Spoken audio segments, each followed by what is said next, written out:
Assalamualaikum warahmatullahi wabarakatuh. Selamat sejahtera untuk kita semua.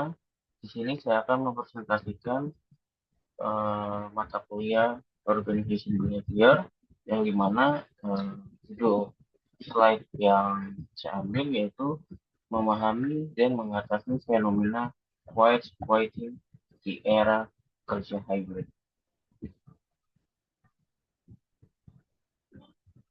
Mengapa quiet quitting terjadi?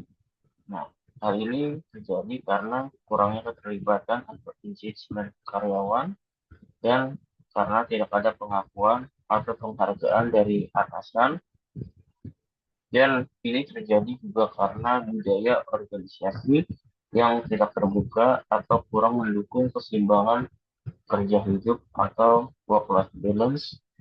Dan generasi Z atau Gen Z itu lebih sadar terhadap nilai waktu pribadi dan cenderung untuk menolak overwork tanpa kompensasi jelas. Dan yang terakhir itu tidak adanya sense of purpose atau makna dalam pekerjaan. Struktur organisasi yang tepat untuk mengatasi quiet quitting itu ada struktur yang fleksibel, yaitu mendukung kerja hybrid, jam kerja fleksibel dan hasil kerja yang lebih dihargai dibanding jam kerja. Yang kedua itu ada panjang kepemimpinan partisipatif atau atasan yang mendengar ide dan masukan, bukan hanya memberi instruksi. Dan selanjutnya itu ada komunikasi dua arah yang aktif, yaitu feedback rutin, one season, dan keterbukaan.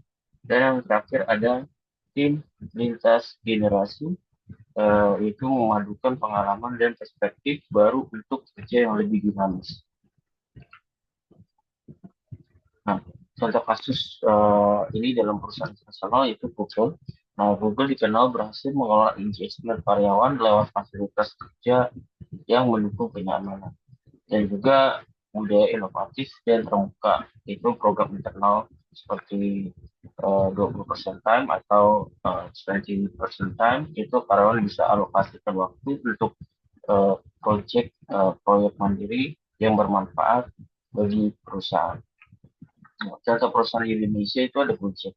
Nah, Gojek itu memberikan fleksibilitas kerja remote dan hybrid dan menyediakan pelatihan dan program pengembangan karir, dan yang terakhir fokus pada employee well-being melalui mindful bonus benefit dan juga yang lain.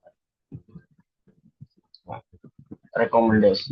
rekomendasi dalam kasus ini untuk strategi organisasi yaitu pertama, bangun budaya apresiasi dan dengan mengucapkan terima kasih dan memberikan penghargaan.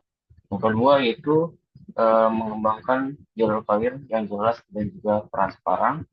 Selanjutnya itu memberikan otonomi kerja, biarkan karyawan yang mengatur cara mereka menyelesaikan tugas.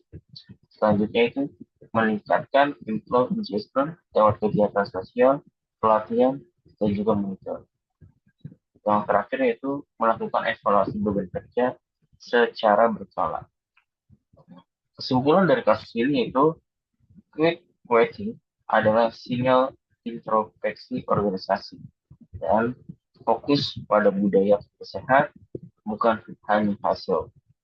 Dan organisasi yang adaptif akan tetap produktif di era ini. Sekian presentasi dari saya. Terima kasih.